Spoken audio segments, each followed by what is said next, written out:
Valentine Rondelet-Passemard, donc je suis fondatrice de Muser. Bonjour, et je suis Virginie Devime, responsable du service médiation au Musée des Beaux-Arts d'Arras, qui a la particularité d'être dans un pôle culturel qui allie musée et médiathèque de la ville. Et donc on vous présente le fruit de 2 années déjà de collaboration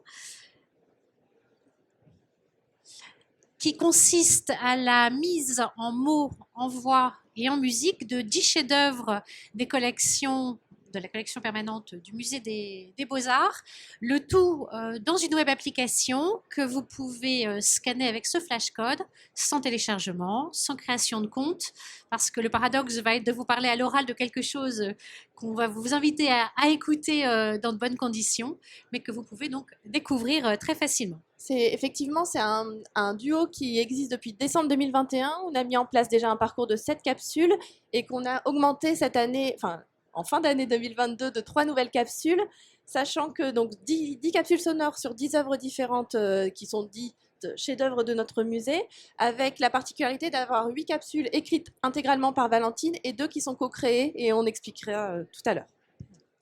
Et donc la démarche de Muser, c'est une démarche d'innovation par l'écriture, par le rapport à l'œuvre, et c'est ce qui nous a réunis particulièrement dans ce projet. Muser guide le regard des visiteurs à la voix dans une posture très active de contemplation et de plongée. Le mot immersion est très, très en vogue, mais on va effectivement complètement plonger son regard dans une œuvre donnée à découvrir.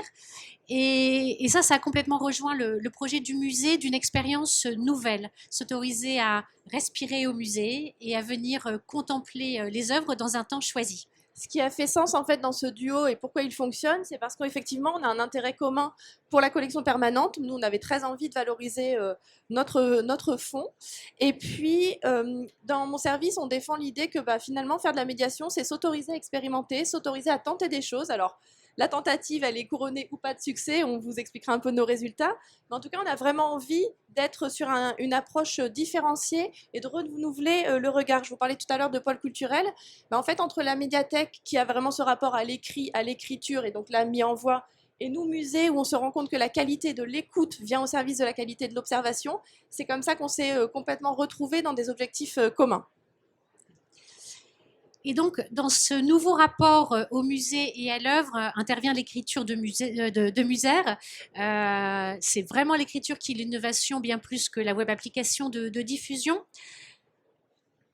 L'écriture, voilà, c'est une petite recette, mais dont on ne révèle pas tous les secrets. Chaque démarche de commentaire d'une œuvre en collection permanente ou en exposition, elle va faire appel à la volonté de créer une surprise pour vraiment attraper l'attention, c'est vraiment le premier défi, attraper l'attention du visiteur et l'emmener progressivement dans l'objet que l'on va contempler.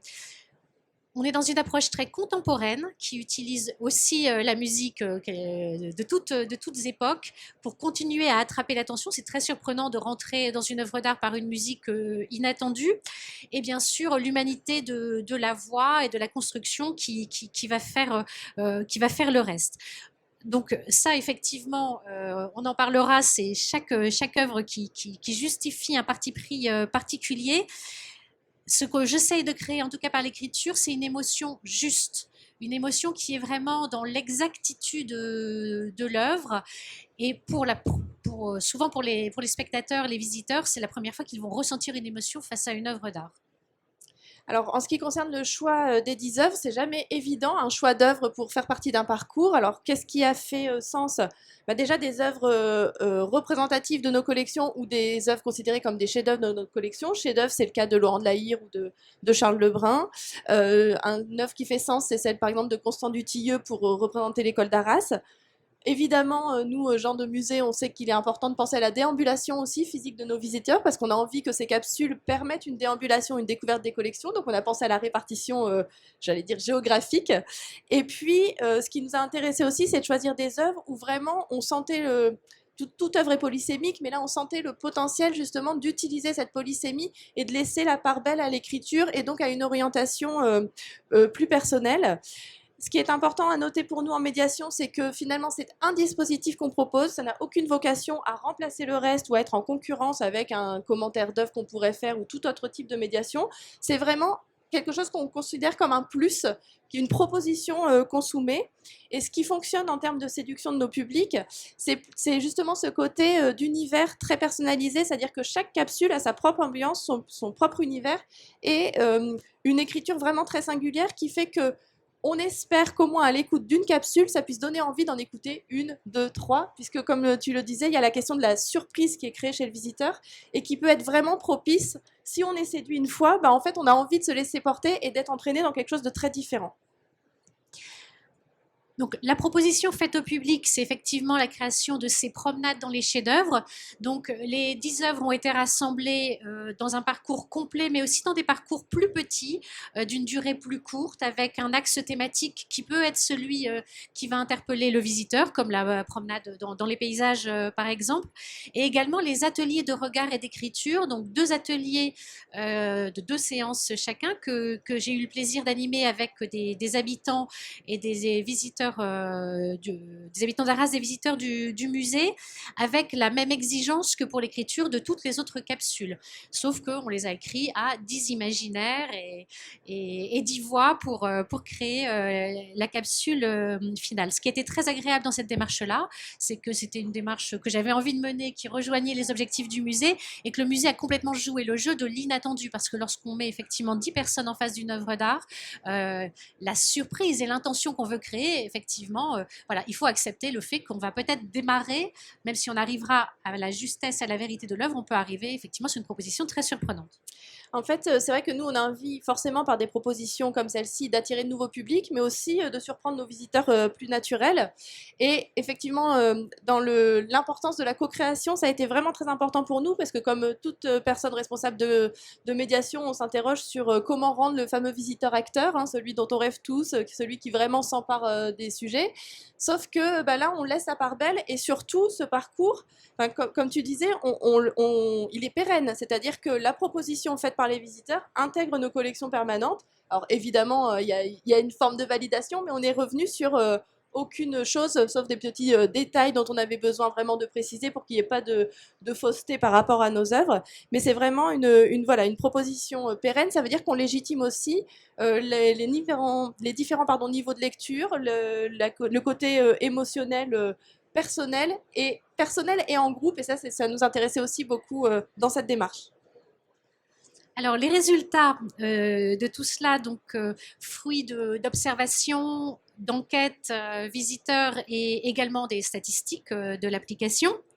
Je vais te laisser en parler. Alors, sur les résultats qu'on observe, déjà, il y a la qualité. Le premier retour qu'on a, c'est la qualité de l'expérience vécue de façon individuelle. Les personnes, nos visiteurs, sont surpris de consacrer en moyenne 4 minutes, parce que c'est énorme, 4 minutes devant une œuvre. On ne le fait jamais naturellement. Et ils sont surpris eux-mêmes d'avoir regardé et que l'écoute leur a permis de mieux voir. Ça, c'est vraiment quelque chose qui ressort énormément. Et le sentiment d'avoir vraiment regardé, comme s'il y avait eu une intensité, une connexion qui se serait créée.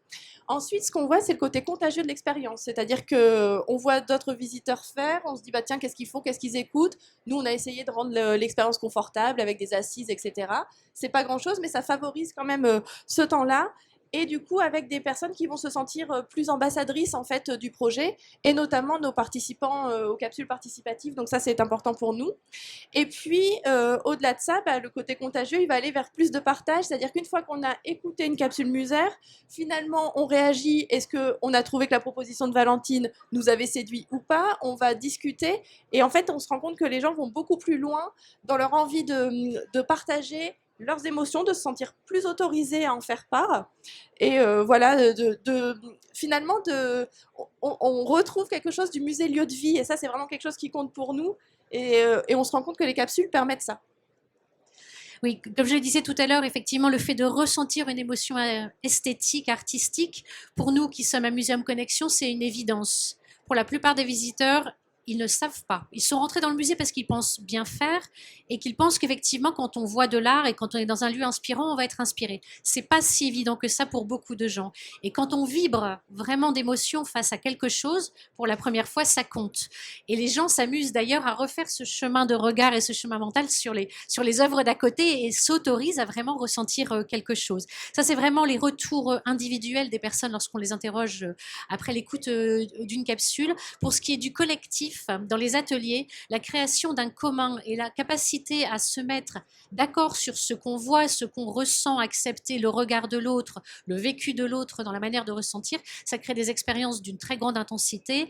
La plupart des gens qui ont participé aux ateliers sont revenus une 3e fois, voire une 4e fois pour en parler et sont venus avec d'autres visiteurs en leur disant j'ai vraiment vécu quelque chose où c'était finalement moi, nous, qui étions en train effectivement de faire ce commentaire pérenne pour le musée. Donc une grande fierté et une grande vibration commune dans tout cela. Et évidemment, c'est une évidence, mais lorsque l'on crée des contenus de cette qualité-là, ça participe aussi à l'image digitale, online du musée. On a beaucoup de réécoutes après l'expérience dans le musée. Parce qu'on a vécu quelque chose qu'on veut partager, aussi parce que j'utilise beaucoup la musique et que le fait de retrouver une musique qu'on a découvert et qu'on a aimé fait partie, voilà, on n'est pas encore le Spotify des œuvres d'art, mais en tout cas, ça crée une part d'attachement à l'œuvre. Et donc, je ne sais pas si nous avons dépassé le temps, Antoine, ou si on peut juste dire quelques mots sur une des œuvres récemment commentées pour vous donner envie de flasher le code et de découvrir ça en vrai. Alors voilà le type d'œuvre qu'on s'est autorisé à soumettre à Valentine pour une écriture. Donc là, c'est vraiment une capsule écrite par Valentine. Donc nous, dans notre musée, on a des collections du Moyen-Âge jusqu'au 19e siècle, hein, principalement beaux-arts, peinture et sculpture. Et on s'est autorisé dans les galeries médiévales qui sont quand même remplies de lapidaires fragmentaires, hein, chapiteaux, pierres tombales, etc., à proposer ce masque de femme dont on ne sait quasiment rien, à part qu'il est considéré comme un chef-d'œuvre de la sculpture, il a fait partie de grandes expositions, etc., mais on a très peu d'informations. Il est fragmentaire, il est voilà, complètement méconnu, et l'enjeu, c'était d'être surpris et d'être touché par la proposition de Valentine, ce qui a été le cas et qu'on espère que vous partagerez aussi.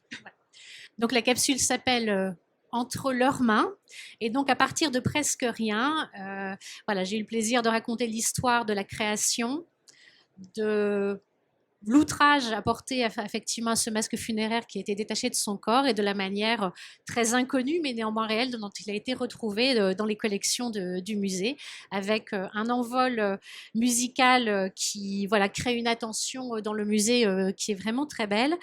Et si vous voulez effectivement découvrir une œuvre coécrite avec le public, Ce trompe-l'œil de Dominique Doncre, qui est la dernière réalisation en atelier. Ça vous permettra effectivement de voir qu'à une plume ou à 10 imaginaires, on peut produire des contenus qui vont créer des ambiances et un attachement différent à chacune des œuvres. Merci beaucoup en tout cas Valentine et Virginie. Je ne sais pas s'il y a des questions dans l'assistance, auquel cas je vous en propose quelques-unes. Alors, avant de me lancer, je vous en prie. Non, mais vous pouvez. Bonjour, Sophie Toulouse de Nancy Musée. Je voulais savoir en combien d'ateliers vous aviez coécrit finalement. Une capsule, 2 ateliers. Donc c'est très rapide. C'est très rapide, c'est volontaire parce qu'on est allé chercher des publics, notamment via les centres sociaux des 3 quartiers de la ville. Donc on a fait attention, on voulait mobiliser vraiment des habitants, mais on ne voulait pas non plus faire une proposition qui soit indigeste, qui mobilise sur du temps long, etc. Et 2 ateliers serrés dans le temps, c'est-à-dire qu'ils sont faits à 1 ou 2 journées d'écart, pas plus, pour qu'on puisse garder cette espèce d'immersion dans l'écriture et quelque chose... Un moment vécu, c'est ce que tu disais, une expérience, le sentiment de vivre quelque chose d'assez exceptionnel, mais de façon très resserrée. Ça nous semblait important. Dans l'exceptionnel de ces ateliers, il y a aussi le fait de pouvoir accéder aux salles, de pouvoir s'asseoir devant les œuvres et de rester très longtemps, finalement comme des étudiants en art. Et pour les gens, effectivement, ça crée un moment très plaisant. Y compris sur des horaires de fermeture.